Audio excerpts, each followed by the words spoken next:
Hello, my name is Leo. Welcome again, we are back in Skyrim, and we have a new character. This is my Nord, and we're going to be using her to run through how to collect all of the Daedric artifacts. Okay. So the first quest that we're going to do is the Black Star. And the Daedric item that you will get from that is Azura's Star or the Black Star.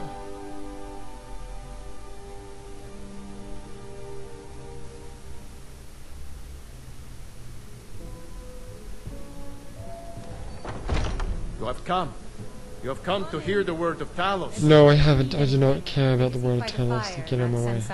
So, okay, so the first thing you want to do is you want to get to the Shrine of Azura. Now, this character hasn't visited many areas, so I don't actually know where the Shrine of Azura is.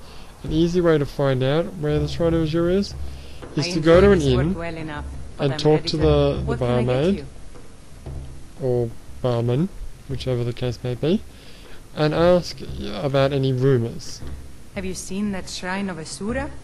They say the Dark Elves built it after they fled from Morrowind. Sight to see. Yeah, I didn't actually expect it to be the first thing that she says, but there you go. Now, what will happen is, on your map,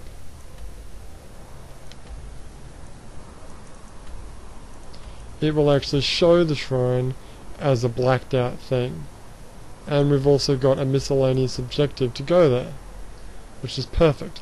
So now what we want to do is we want to go to Winterhold, because that's the closest area we can go.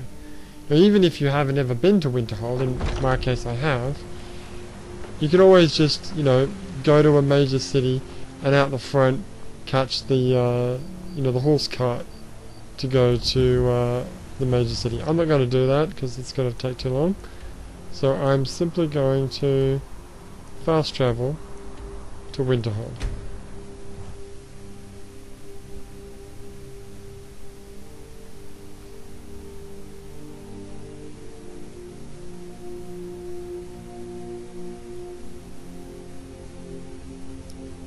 And once this loads up,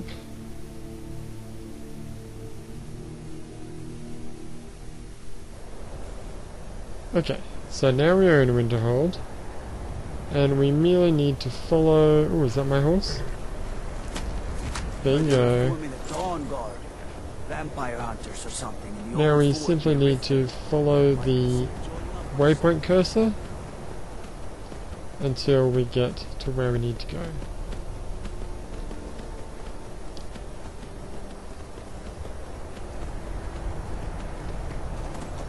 Now, for those who have been watching my videos, my previous character, who was my major character that I was doing everything with,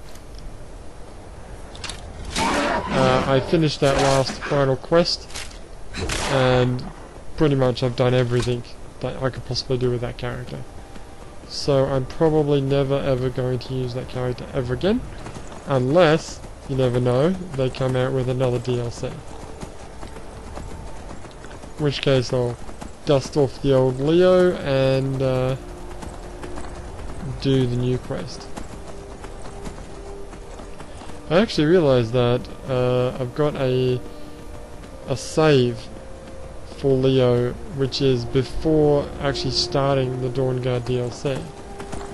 So theoretically I could use that character who was already maxed out, like fully leveled up at the time, and actually go back and do the Dawnguard side of the Dawnguard DLC using my main character. I'm not going to though, simply because that character is somewhat overpowered. Actually, somewhat overpowered is a bit of an understatement.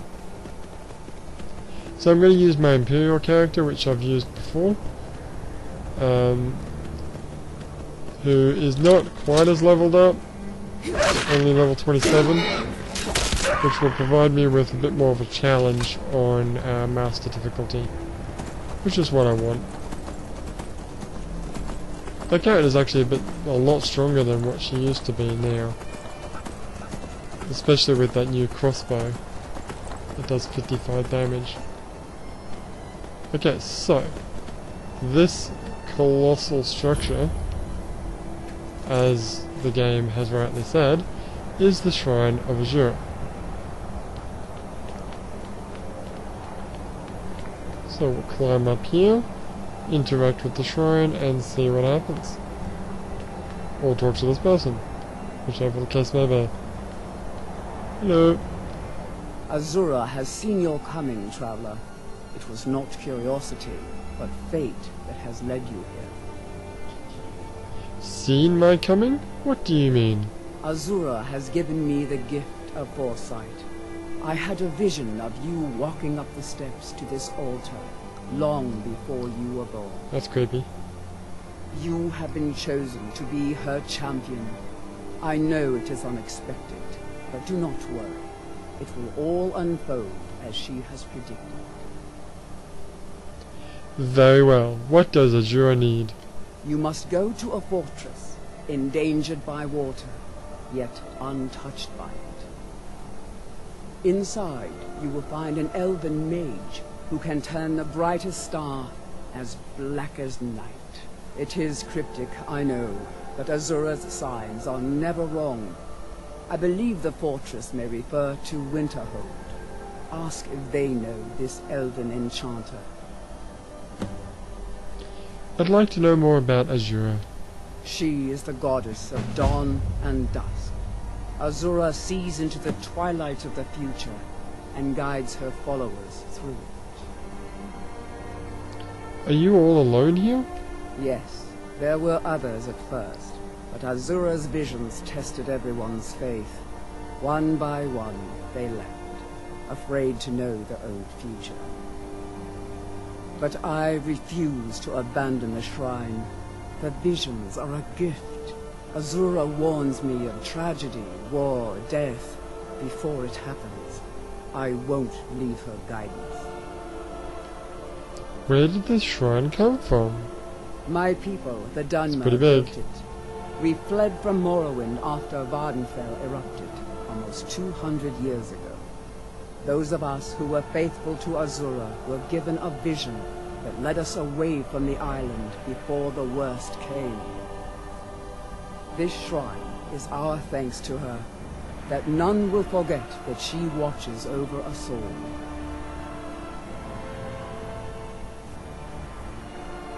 Very well. Twilight, guide your path. So, as you can see, we have started the quest proper, and we need to find the Elven Mage.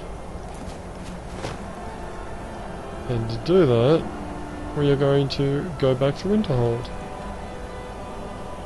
And I might as well fast travel. There's not much point in walking back.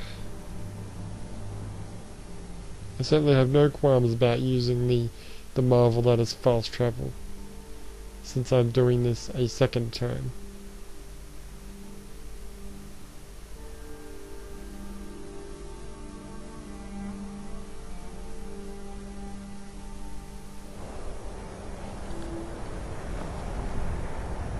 Okay, so there's no actual waypoint marker.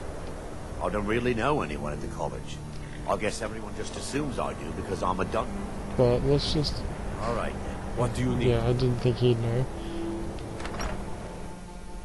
We're just gonna go to the Frozen Hearth, which is the inn for Winterhold. Because I would assume that someone here would know. Some horrible monster was turned inside out and then exploded. What did you do? It was a minor miscalculation. I've already corrected it for future experiments. This is why people have a problem with your college, Nelligar.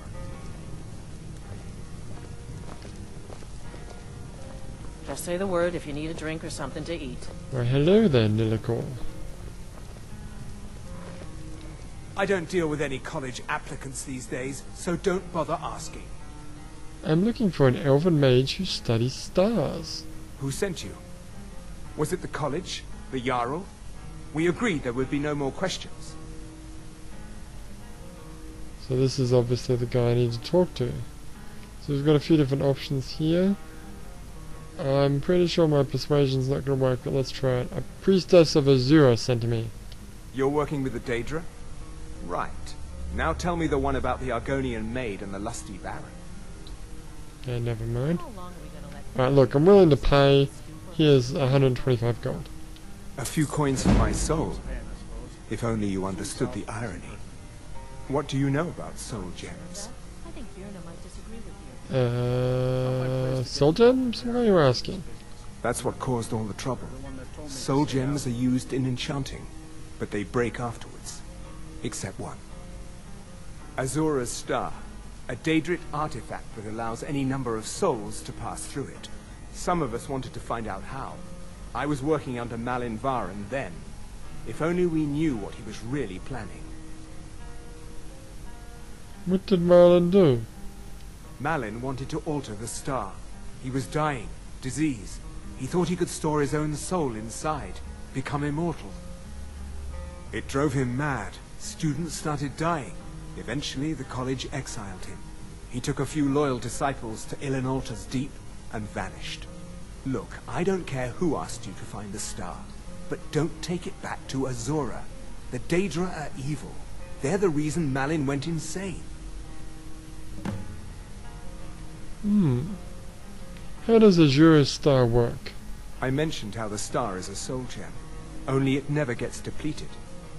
There's another rule the artifact follows. You can only store white souls in the star belonging to the lesser creatures. Azura's magic won't allow black souls to enter it. As a mortal, Malin's soul was black, so part of his work was breaking past Azura's rules. He was close before. Well, I already told you. Alright, I'm going to pause it right now, and when we come back we will continue talking to Nalakar and continue this Daedric quest. Please like, comment and subscribe to my videos. All of the above is very much appreciated. My name is Leo and I will see you next time.